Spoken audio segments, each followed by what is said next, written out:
बेटा कि जो आपका माइक्रोसॉफ्ट टीम्स है, आप इसका जो है वो माइक्रोसॉफ्ट टीम्स साइन अप, ठीक है। अब ये एक या तो आप ये कर लें, वरना ये है कि अपने मोबाइल पे डाउनलोड कर ले एप्लीकेशन। जब आप एप्लीकेशन डाउनलोड करेंगे तो उसके बाद क्या होगा कि वो आपको दोनों ऑप्शंस देगा, उस पर मोबाइल पे दोनों ऑप्शंस देगा, साइन अप की ऑप्शन भी देगा और साइन इन की ऑप्शन भी देगा, लॉग इन की ऑप्शन। अब जिसका ज़ाहिर है अकाउंट बन चुका होगा वो तो लॉग इन करेगा, जिसने अकाउंट बनाना है वो साइन अप करेगा। अब साइन अप में आके माइक्रोसॉफ्ट टीम साइन अप यहाँ आए, आप लॉग इन पे ही आ जाए। जब आप लॉग इन पे आएंगे तो वो आपको दोनों ऑप्शन देगा यहाँ पे, एक आपका ऑप्शन होगी साइन इन की, ठीक है। दूसरी ऑप्शन यहाँ देखिएगा इधर लैपटॉप पे तो या कंप्यूटर पे, तो आपको साइन अप फॉर फ्री देगा, ठीक है। जब आप साइन अप फॉर फ्री करेंगे तो यहाँ पर ऑटोमेटिकली एक अदद जो है वो आपको वो विंडो ओपन होगी और आपको यहाँ पर अपना जो है वो ईमेल एड्रेस देना होगा। ये ओपन होता है तो आपके सामने शो हो जाएगा। यहाँ पर आपको अपना ईमेल एड्रेस देना होगा, यहाँ पर आप अपना ईमेल एड्रेस देंगे। If you already have a Microsoft account, ये देखिए, feel free to use that email here, ठीक है। लेकिन आप ये भी कर सकते हैं कि आप हॉटमेल के अकाउंट के बगैर काम चला लें। अच्छा, ये बात मुझे अभी पता लगी है।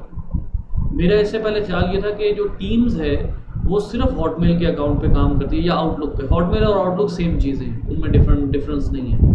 हॉटमेल या आउटलुक पे ही काम करती है, मेरा ये ख्याल था। लेकिन अब यहाँ पर लिखा हुआ है कि we will use this email to set up Teams if you already have a Microsoft account. अब ये माइक्रोसॉफ्ट, आउटलुक, हॉटमेल तीनों सेम चीज़ें हैं, ठीक है।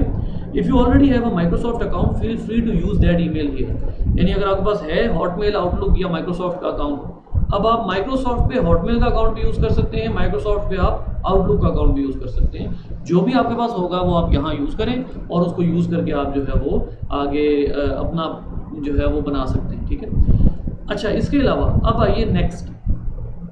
फ़र्ज़ करें आपका ईमेल बन गया, ठीक है। अब आपका ईमेल जब बन गया तो उसके बाद अब आप क्या करेंगे, अब आप जो है वो दो काम कर सकते हैं।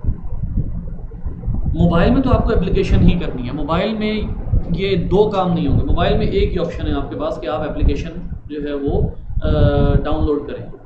लेकिन कंप्यूटर में क्या होता है, कंप्यूटर में दोनों ऑप्शन होते हैं आपके पास। कंप्यूटर में एक ऑप्शन आपके पास ये होता है कि आप यहाँ पर जो है वो माइक्रोसॉफ्ट टीम लॉगिन करें, ठीक है। यहाँ लिखिए लॉगिन, और लॉगिन करके इसको डायरेक्ट ब्राउज़र पे ओपन कर लें। जैसे आपका ये ब्राउज़र इस वक्त यहाँ पर चल रहा है ना, तो आप इसी ब्राउज़र पे डायरेक्ट साइन इन कर लें।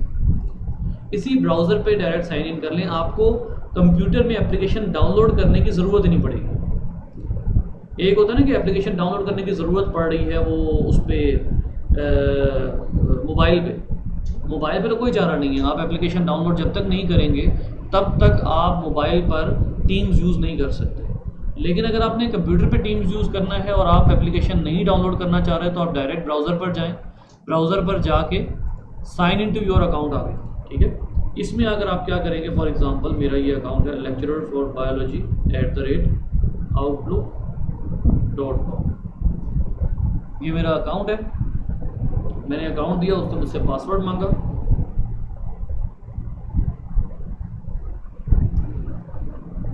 साइन कर लिया, ठीक है। अब जब मैंने ये साइन इन किया तो उसके बाद अब देखिए मुझे डायरेक्ट ले जाएगा टीम्स, ठीक है। ये मुझे टीम्स में डायरेक्ट ले जाएगा।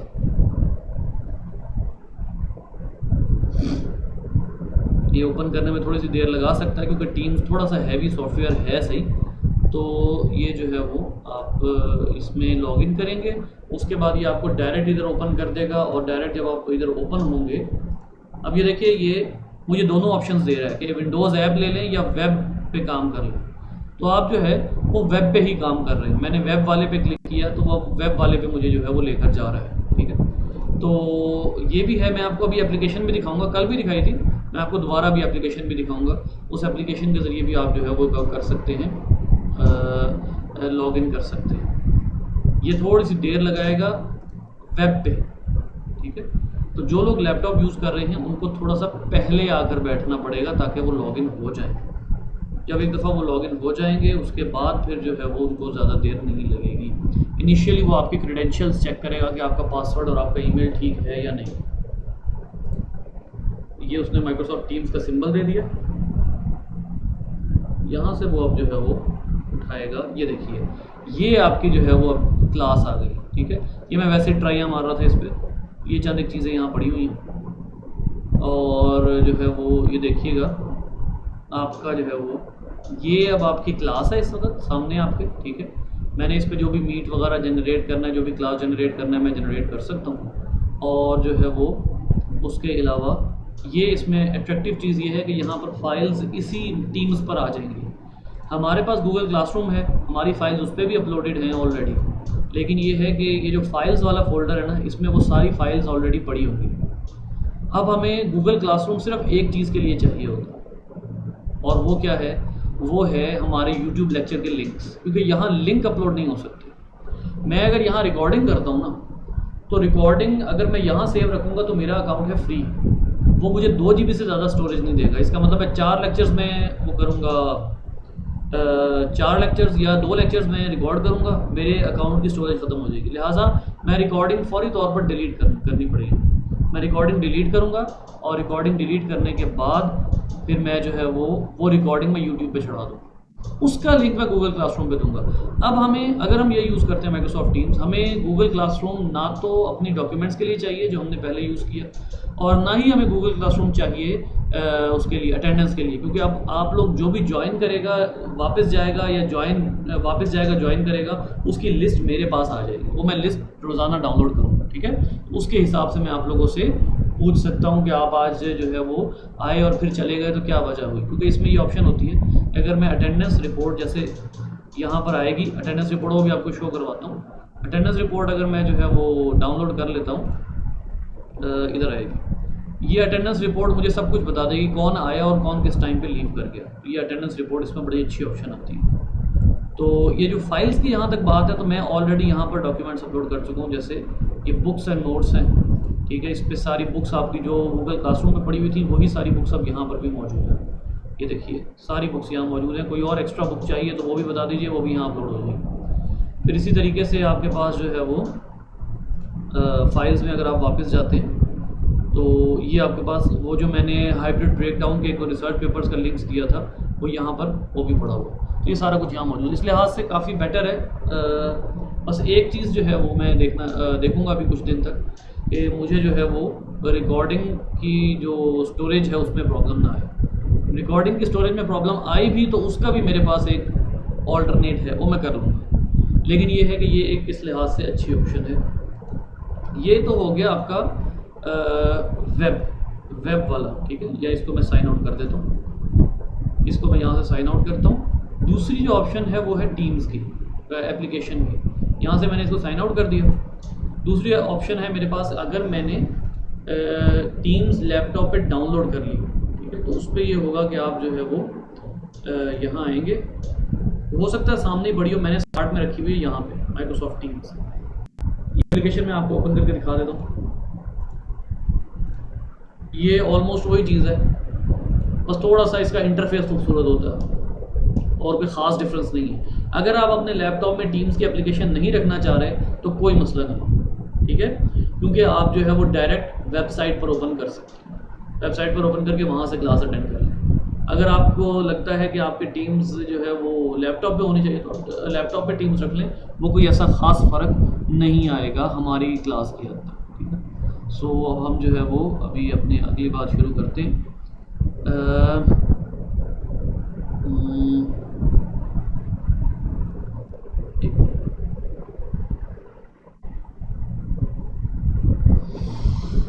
जी, सो टीम्स ओपन होगी, ये भी थोड़ी देर लगाएगी, अभी है।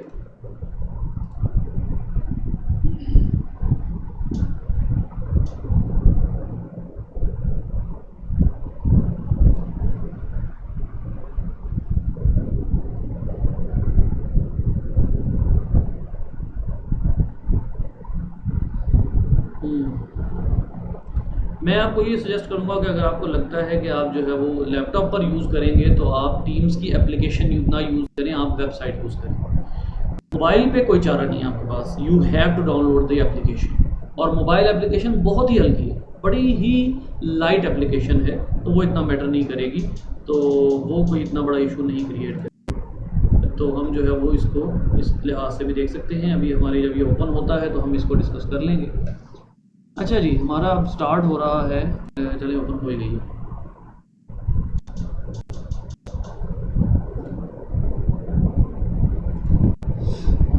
ये देखिए, ये एप्लीकेशन है, ये वो है एप्लीकेशन का इंटरफेस है, ठीक है।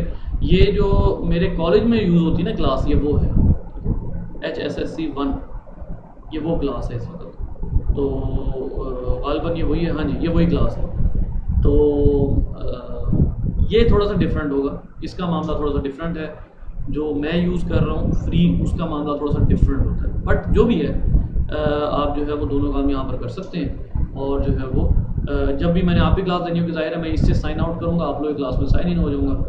हो सकता है कि मैं आप लोगों की क्लास लूँ ही वेबसाइट से, क्योंकि मेरे पास तो ऑप्शन है ना कि मैं एप्लीकेशन भी यूज़ कर सकता हूँ, मैं वेबसाइट भी यूज़ कर सकता हूँ, तो वो भी कर सकता हूँ और जो है वो ये काम भी कर सकता हूँ। बट ये दोनों चीज़ें मैंने आपको ज़रूरी समझा दिखाना। ये दोनों चीज़ें जब आप इसमें सारा कुछ यहाँ पर मौजूद है, अगर आपको कोई असाइनमेंट मिली है, कोई क्लास आपकी शेड्यूल्ड है, फॉर एग्जांपल मैं कोई क्लास यहाँ से शेड्यूल करना चाह रहा हूँ, वो सारी चीज़ें जो है वो इसमें आ जाएंगी। वो फ़िलहाल हमारा कंसर्न नहीं है। मेरा कंसर्न इतना था कि मैं आपको बता दूँ कि आपने जो टीम्स का अकाउंट आपने बनाना है वो फौरी तौर पर बना लें, और टीम्स का अकाउंट बनाने के बाद मुझे इन्फॉर्म करें आप लोग। ख़ास से आजकल ठीक है, मैं समझता हूँ कि रमज़ान की वजह से थोड़ी सी रूटीन अपसेट हुई है, लेकिन मुझे जल्द से जल्द इस बारे में इन्फॉर्म करें ताकि हम उसको सेटअप करें और इन चीज़ों को जो है वो अपना जो रोज़मर्रा की जो हमारी डिस्कशन है इसको ख़त्म करें, वरना टाइम ज़ाया होता रहेगा। इसीलिए मैंने आज एक ये सैर असल गुफ्तगू कर ली है कि अब दोबारा मैं इसके ऊपर गुफ्तगू नहीं करूँगा। ये रिकॉर्ड हो गया, तो अब आप लोग जो है वो स्ट्रेट फॉरवर्ड अकाउंट बनाएं, लॉगिन करें और मुझे उसके बाद बताएं कि आपने लॉगिन कर लिया है, ठीक है। फिर मैं आप लोगों को वैसे एक बात मैं आपको बताता हूँ, बड़ी मज़े की बात आपको बताता हूँ। मैंने आप लोगों को जीमेल अकाउंट से ऑलरेडी ऐड कर लिया हुआ है, ठीक है। जीमेल अकाउंट से ऑलरेडी एज ए गेस्ट मैं ऐड कर चुका हूँ, लेकिन अगर आपने हॉटमेल अकाउंट बना लिया तो आप वो भी मुझे दे सकते हैं। अगर आपने हॉटमेल अकाउंट नहीं बनाया तो जीमेल अकाउंट से जाके साइन अप तो करें ना। वो जो साइन अप का तरीका मैंने शुरू में बताया था आपको कि आप वहाँ पर हॉटमेल का अकाउंट भी दे सकते हैं और आप वहाँ पर जीमेल का अकाउंट भी दे सकते हैं। तो सबसे पहले तो आप साइन अप करें। साइन अप हो गया, अगर उससे जीमेल से अगर साइन अप हो जाता है तो आप ऑलरेडी एडिड हैं, आपको जो है वो आप ऑलरेडी क्लास में मौजूद हैं उन्हीं ईमेल्स के ज़रिए जो ईमेल्स आपने मुझे दी हुई हैं। तो उन ईमेल्स के ज़रिए आप उन्हीं के ज़रिए साइन अप करें और उसके ज़रिए आ जाए, ठीक है। हॉटमेल का अकाउंट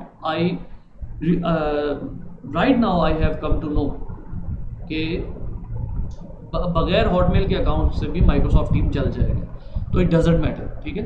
तो लेकिन साइन अप आपको करना पड़ेगा, यानी एप्लीकेशन में साइन अप आपको करना पड़ेगा, वो आप ज़रूर कर लीजिए।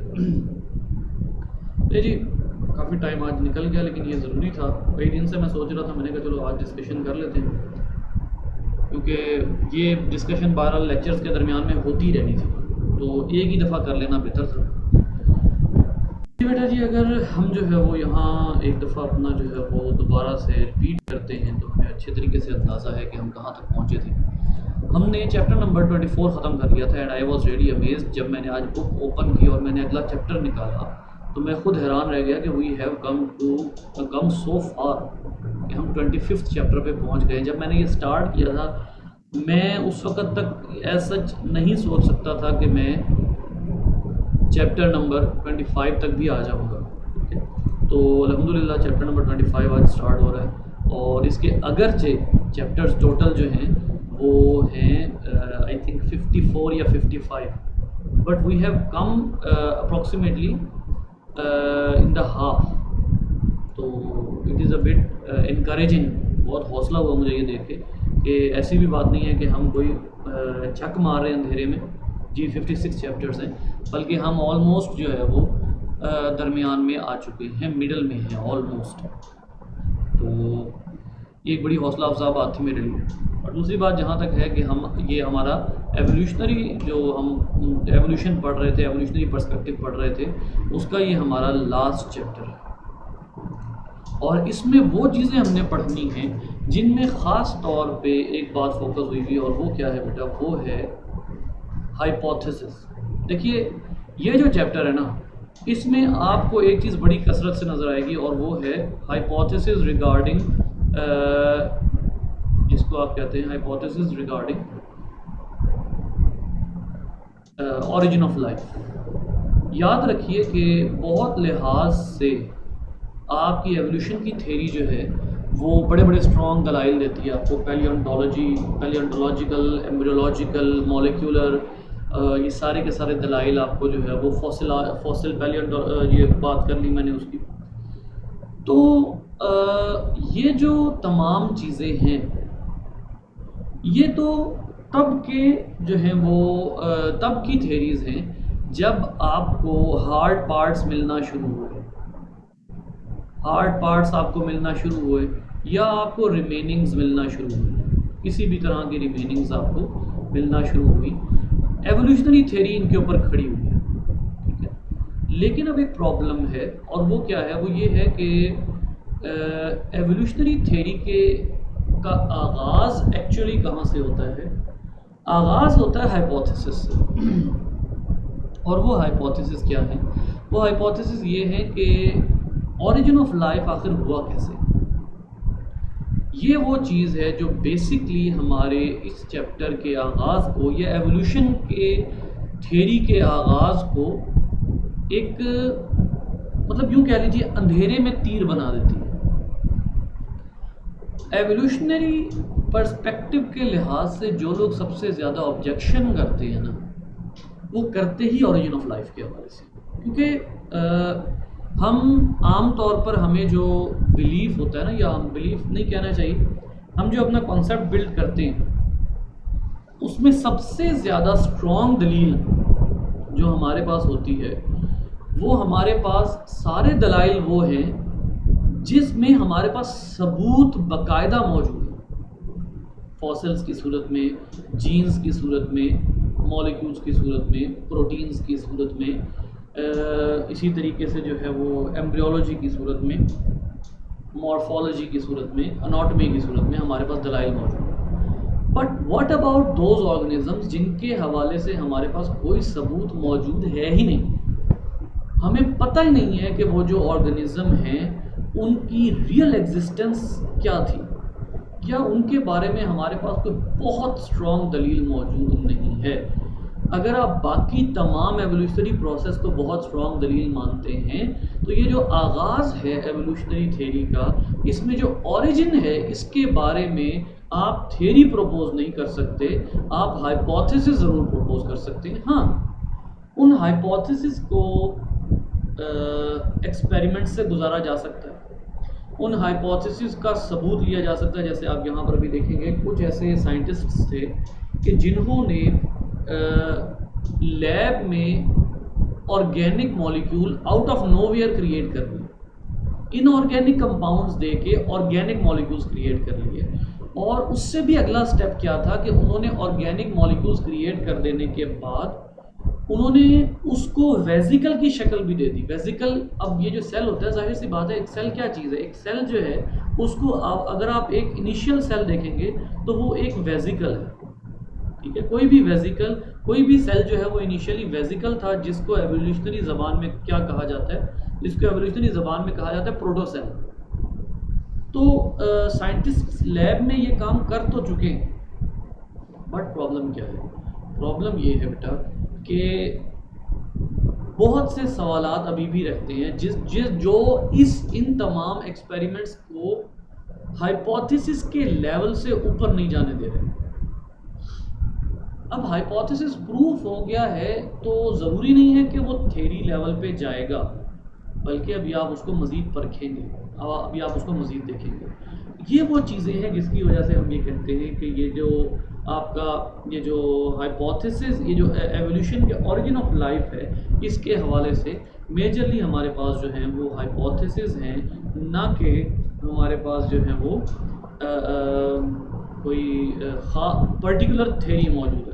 फॉर एग्ज़ाम्पल अगर मैं यहाँ पर बात करूँ तो ये देखिए लिखा हुआ है कि we will examine the history in this chapter beginning with a discussion of hypothesis regarding the origin of life.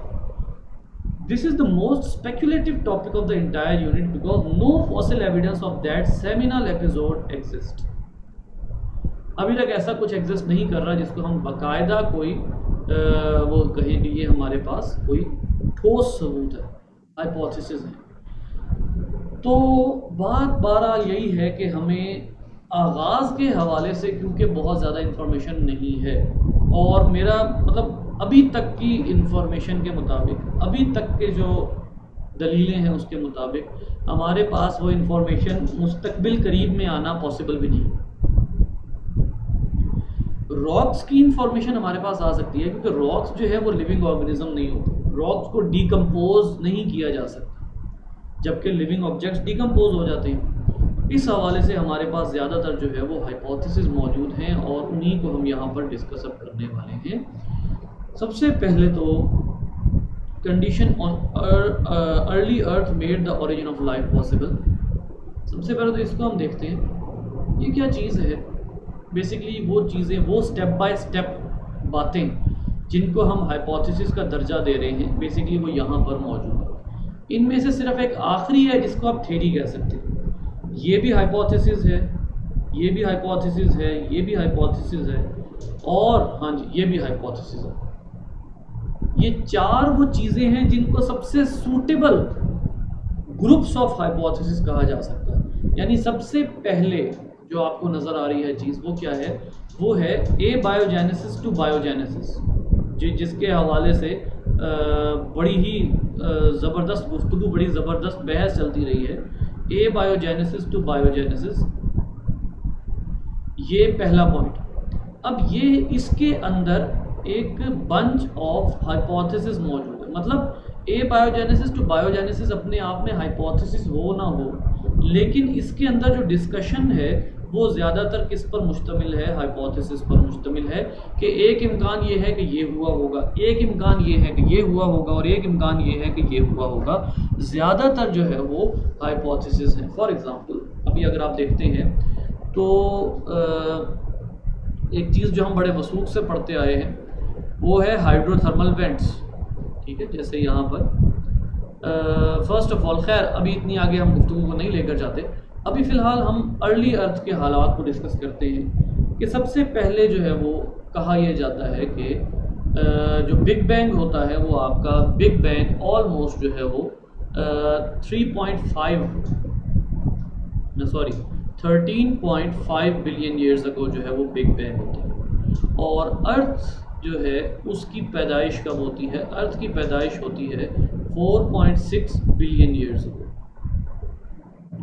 और ये जो 4.6 बिलियन ईयर्स अगो है, इसमें जो लाइफ ओरिजिनेशन है वो कहाँ होती है, वो 3.5 बिलियन ईयर्स अगो होती है। 3.5 बिलियन ईयर्स अगो जो है वो लाइफ ओरिजिनेट होती है।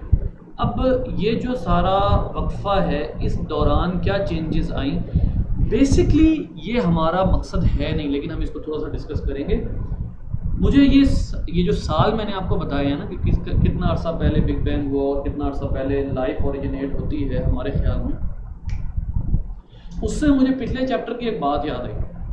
पिछले चैप्टर में एक बात लिखी हुई है कि कोई भी, अगर आप तमाम ऑर्गेनिजम्स जितने भी इस वक्त अर्थ पर एग्जिस्ट करते हैं, उन तमाम ऑर्गेनिजम्स के फॉसिल्स को डिस्कस करें ना, तो पिछले चैप्टर में ये कहा जाता है कि एक स्पीशीज़ से दूसरी स्पीशीज़ के बनने के दरमियान जो प्रोसेस है वो टाइम ऑलमोस्ट 5 लाख ईयर्स से लेकर 65 लाख ईयर्स तक, यानी एक स्पीशीज़ 5 लाख साल के कम अरसे में भी बन सकती है और 65 लाख साल के इंतहाई लंबे अरसे बाद भी बन सकती है। यानी दो पॉपुलेशंस में स्पीशिएशन हो सकता है कि वो 65 लाख साल का वक्फा ले ले, और ये भी हो सकता है कि दो पॉपुलेशंस में स्पीशिएशन जो है वो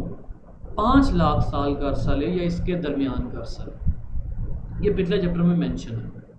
अब यहाँ से हमें क्या पता लगता है, यहाँ से हमें ये पता लगता है सबसे पहले कि स्पीशिएशन जो है वो एक बहुत ही लंबा प्रोसेस है। नंबर 2,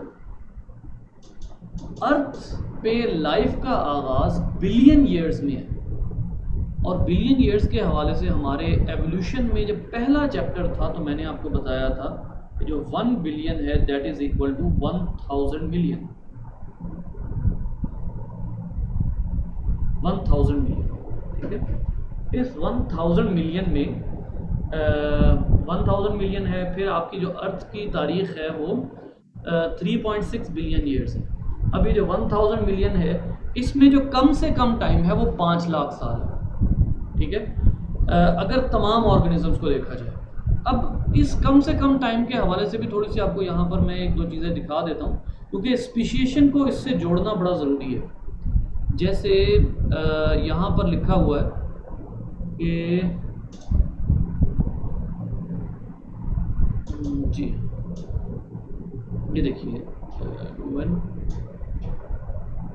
इस जगह पर जी, in survey data of 84 groups of plants and animals speciation intervals range from 4000 years to 40 million years.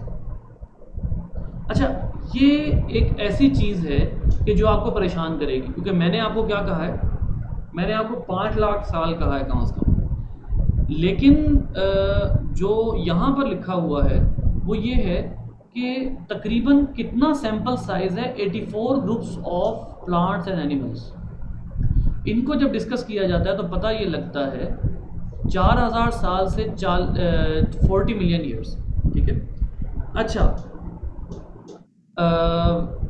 ये जो बात इन्होंने की हुई है ना, इसमें सैंपल साइज मैं समझता हूँ बड़ा छोटा है।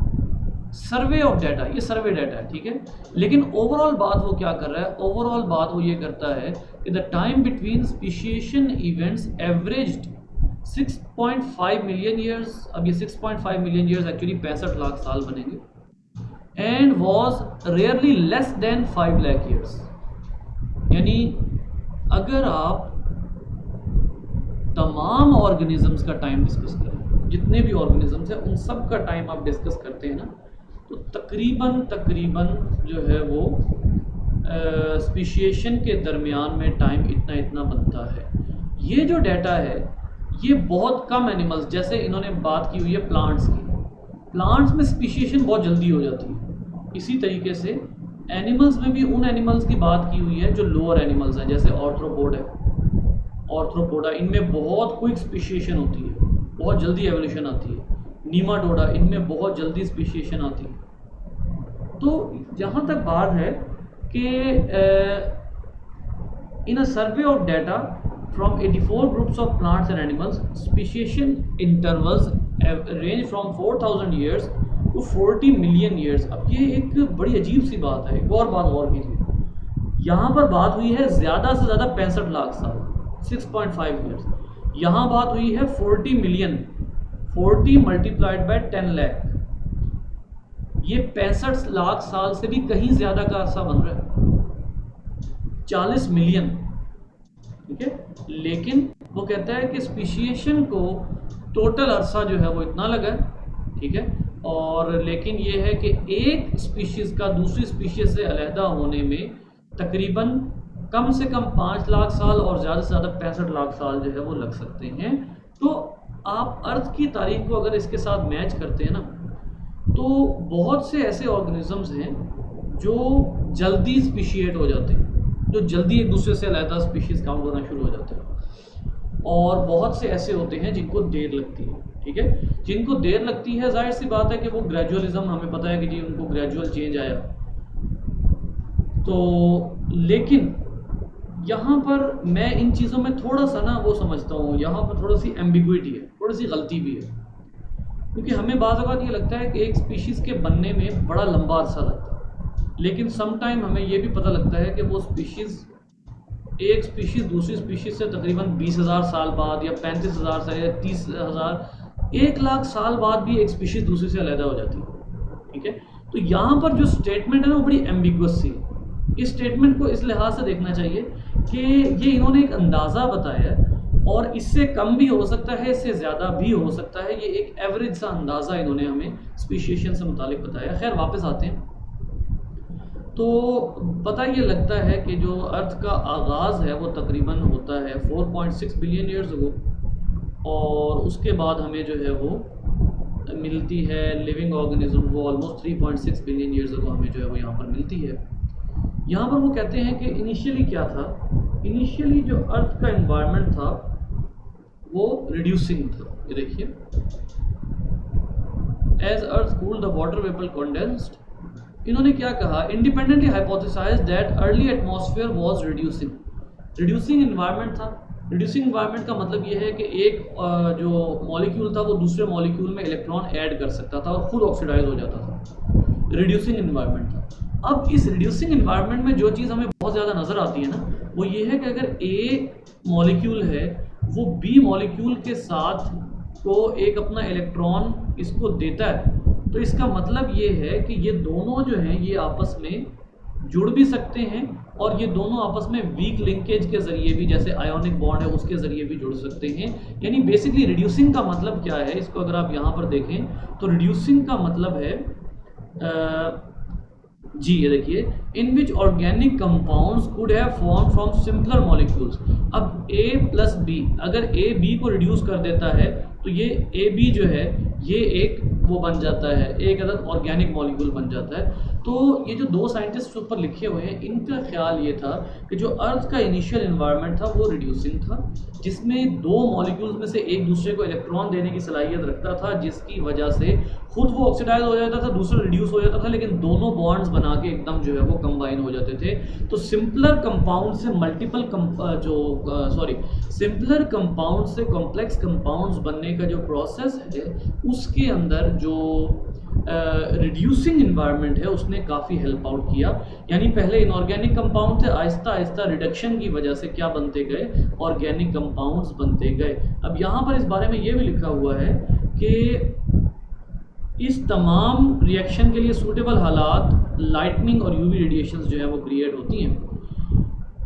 और वो कहता है कि स्टैनले मिलर एक साइंटिस्ट था जिसने जो है वो बाकायदा इस तमाम काम के ऊपर वर्किंग भी की। क्या कि उसने लैब के अंदर इस तरह का इन्वायरमेंट क्रिएट किया कि वो इस बात में कामयाब हो गया कि वो रिड्यूसिंग एनवायरनमेंट में ऑर्गेनिक कंपाउंड बना ले। देखिए वो लिखता है, his apparatus yielded a variety of amino acids found in organisms today along with other compounds. Many laboratories have since repeated Miller's classic experiment. अब ये जो एक्सपेरिमेंट है इसके मुताबिक इन्वायरमेंट रिड्यूसिंग था और जो कंपाउंड्स थे वो इनऑर्गेनिक मिलके ऑर्गेनिक कंपाउंड्स बनाते रहे बाय रिड्यूसिंग पावर, और नए से नए मॉलिक्यूल्स जो हैं वो बनते रहे। But it's remains a hypothesis. Problem क्या है कि ये हाइपोथेसिस है।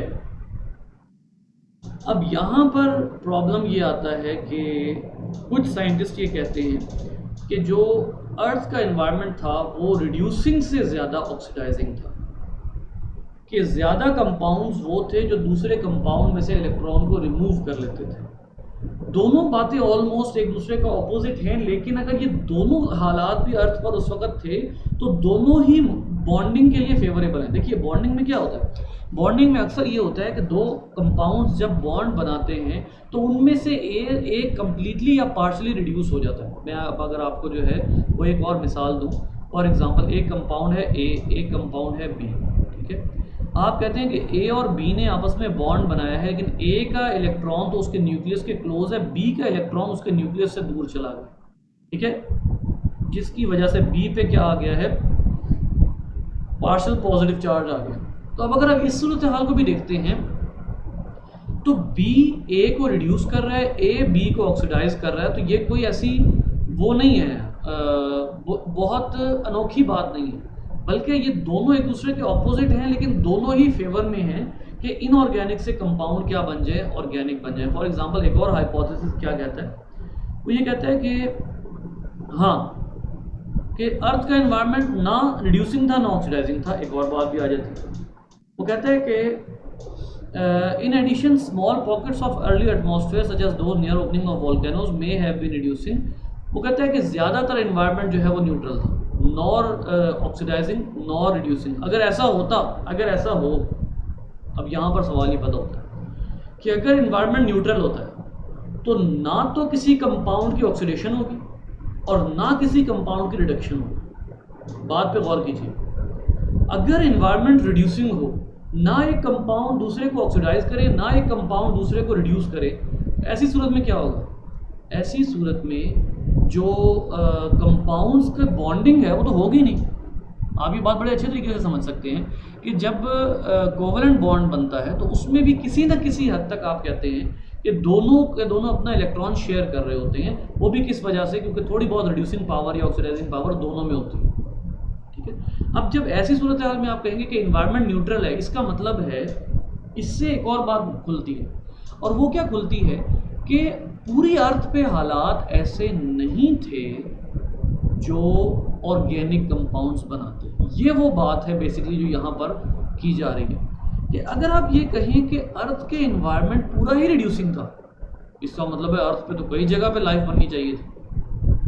दूसरा हाइपोथेसिस ये कहता है कि पूरी अर्थ पे रिड्यूसिंग इन्वायरमेंट नहीं था, बल्कि बहुत स्पेसिफिक एरियाज थे जहाँ पर अर्थ का इन्वायरमेंट रिड्यूसिंग था, जिनमें से एक जो आता है वो है वोल्केनोज। वो कहता है कि in addition small pockets of early atmosphere such as those near the opening of volcanoes may have been reducing. Perhaps the first organic compound formed near volcanoes in a test of this hypothesis। यानी इसका मतलब ये हुआ कि पूरी अर्थ हरगिज reducing नहीं थी, बल्कि एक लिमिटेड इन्वायरमेंट रिड्यूसिंग था, जिसमें रिडक्शन की वजह से नए ऑर्गेनिज्म जो हैं वो बनना शुरू हुए। और इसके ऊपर भी साइंटिस्ट ने एक्सपेरिमेंट किया। उन्होंने कहा कि अगर हम वो हालात पैदा करें कि वो कहता है कि they found that numerous amino acids had formed under conditions that stimulated a volcanic eruption. इसका मतलब क्या हुआ कि अगर वोल्केनिक इरप्शन हो तो वहाँ पर अगर इनऑर्गेनिक कंपाउंड्स होंगे तो वोल्केनिक इरप्शन की वजह से वो इनऑर्गेनिक कंपाउंड्स ऑर्गेनिक कंपाउंड्स में चेंज हो सकते हैं। इसका मतलब ये हुआ कि अर्थ की अर्ली हालात में जो इनऑर्गेनिक कंपाउंड्स थे, सिर्फ वो इनऑर्गेनिक कंपाउंड्स ऑर्गेनिक में कन्वर्ट हुए जो वोल्केनोज के करीब थे। उसके अलावा पूरी अर्थ पे न्यूट्रल एनवायरनमेंट था, neither it was reducing nor oxidizing. सिर्फ वोल्केनोज के करीब जो है वो रिड्यूसिंग हुई और वहाँ पर ऑर्गेनिक कंपाउंड्स बने। और इसकी एक बहुत बड़ी दलील हमें जो है वो हाइड्रोथर्मल वेंट्स से भी मिलती है। हाइड्रोथर्मल वेंट्स डीप सी में वो एरियाज हैं कि जहाँ पर टेम्परेचर जो है वो 300 से 400 डिग्री सेंटीग्रेड होता है और ऑर्गेनिक कंपाउंड्स वहाँ पर बन सकते हैं जो स्टेबल भी हो सकते हैं और अनस्टेबल भी हो सकते हैं। लेकिन कुछ और सी वेंट्स, मतलब हाइड्रोथर्मल वेंट्स असल में वो होते हैं, मैं अगर आपको इसको थोड़ा सा जो है वो इसकी एक वो दिखाना चाहूँ, डिपिक्शन दिखाना चाहूँ, तो ये ऐसे ही है कि ये आपके पास जो है वो लावा है, ठीक है, उसके ऊपर ये जो है वो ग्राउंड है, ये सरफेस है, ये पैंथिक पोर्शन है और ऊपर जो है वो क्या है वो सारा पानी है। अब ये वाला पानी जो है ये यहाँ से जब ये हीट अप होगा, यहाँ से हीट आएगी, ये पानी हीट अप होगा, तो ये पानी हीट अप होकर ऊपर जाएगा, ऊपर से कोल्ड वाटर नीचे आएगा। और ख़्याल ये था कि यहाँ पर दरमियान में जो हालात सूटेबल हैं उनमें क्या होगा कि वो जो हालात हैं जहाँ पर टेम्परेचर सूटेबल है वहाँ पर लाइट जनरेट होगी, ठीक है।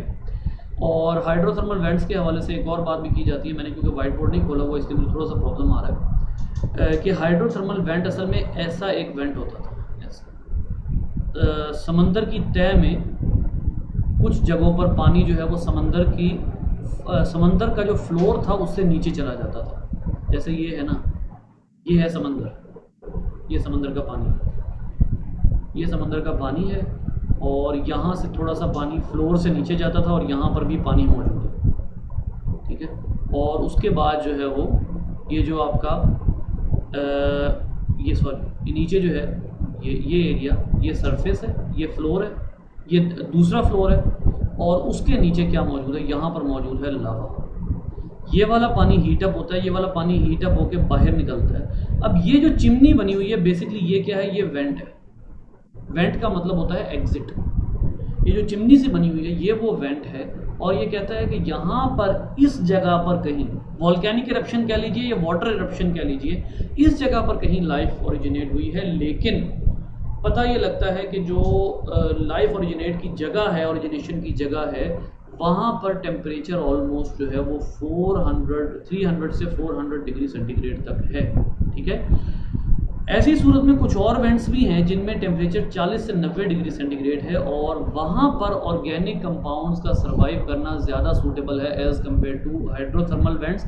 इसका मतलब है कि चाहे वो हाइड्रोथर्मल वेंट्स हैं चाहे वो अल्कलाइन वेंट्स हैं, एक बात तय है, और वो बात क्या है बेटा, वो ये है कि there were very few portions कह लीजिए, लोकेशंस कह लीजिए on earth where life could originate. बहुत ही कम पोर्शंस थे जहाँ पर लाइफ जो है वो ओरिजिनेट हो सकती थी। इसका मतलब ये है कि वो अगर अल्कलाइन वेंट्स थे या हाइड्रोथर्मल वेंट्स थे, वहाँ पर जो एक बाई चांस किसी जगह पर लाइफ की ओरिजिनेशन का इवेंट हुआ है, ज़रूरी नहीं है कि वो इवेंट उसी तरह किसी दूसरी जगह पर भी दोहराया जाए। अगर वो अनस्टेबल हैं तो वो लाइफ में कन्वर्ट नहीं होंगे। इसका मतलब है there are very rare chances on earth कि ये इवेंट दोबारा हो, क्योंकि इस तरह के हाइड्रोथर्मल वेंट्स या अल्कलाइन वेंट्स जो हैं वो अर्थ पर उन हालात में अगर होते भी हैं तब भी ज़रूरी नहीं है कि वहाँ पर मिले हुए ऑर्गेनिक कंपाउंड एक नया सेल बनाए। ये एक यूनिक इवेंट था जो कभी हो गया, अब दोबारा शायद कभी ना हो, ठीक है। तो ये वो इवेंट है जिसके बारे में कहा जाता है कि जिसके बाद प्रोटोसेल बन जाते हैं। प्रोटोसेल इंशाल्लाह हम जो है वो कल डिस्कस करेंगे। यहाँ पर कुछ चीज़ें जो हैं वो हमें पता लग गई कि अर्थ पर ऑर्गेनिक कंपाउंड कैसे, basically synthesis of organic compound, ठीक है, इसको आप ऑर्गेनोजेनेसिस कहते हैं। फिर उसके बाद जो है वो कहते हैं कि कुछ ऐसे साइंटिस्ट हैं जो ये ख्याल करते हैं कि अर्थ के लिए जो ज़रूरी मटेरियल है, लाइफ के लिए जो ज़रूरी मटेरियल है वो असल में मेटेरॉइड से आया है। वो एक्स्ट्रा टेरेस्ट्रियल जो है वो उससे आया है, एक्टिविटी से आया है। जैसे कोई मेटेरॉइड, कुछ मेटेरॉइड्स ऐसे भी मिले हैं ज़मीन के ऊपर, ऐसे मेटेरॉइड्स गिरे, ऐसे शहाब साकिब गिरे जिनमें बहुत ही यूनिक जो है वो हमें एलिमेंट्स मिले, वो एलिमेंट्स जो कि लाइफ के लिए ज़रूरी है। और एक पूरे मेटेरॉइड में ऐसा एलिमेंट मौजूद होना बड़ी हैरानी की बात है। मतलब एक मेटेरॉइड गिरता है, उसके अंदर आपको अमाइनो एसिड भी मिलते हैं, उसके अंदर आपको शुगर्स भी मिलती हैं, उसके अंदर आपको फैट्स भी मिलती हैं। अब वो मेटेरॉइड है जो गिरा है आगे, लेकिन उसके अंदर फैट्स भी हैं, उसके अंदर शुगर्स भी हैं, और उसके अंदर जो हैं वो प्रोटीन्स भी हैं, लिपिड्स भी हैं। तो अगर उस मेटेरॉइड के अंदर ये चीज़ें मौजूद हैं तो इस बात का इम्कान है कि जो एसेंशियल मटेरियल्स थे ऑर्गेनिक कंपाउंड्स के लिए, लाइफ को ऑर्गेनिक बनाने के लिए जो कंपाउंड्स थे वो ज़मीन से नहीं बल्कि ज़मीन के बाहर से कहीं आए हैं जहाँ से लाइफ ओरिजिनेट हुई है। जो भी है, these all are the estimates, और इनको लेबॉर्ट्री में काफ़ी हद तक इनको लेबॉर्ट्री में हासिल भी कर लिया गया, लेकिन ये है कि बहरहाल स्टिल दीज आर हाइपोथेसिस। जी बेटा।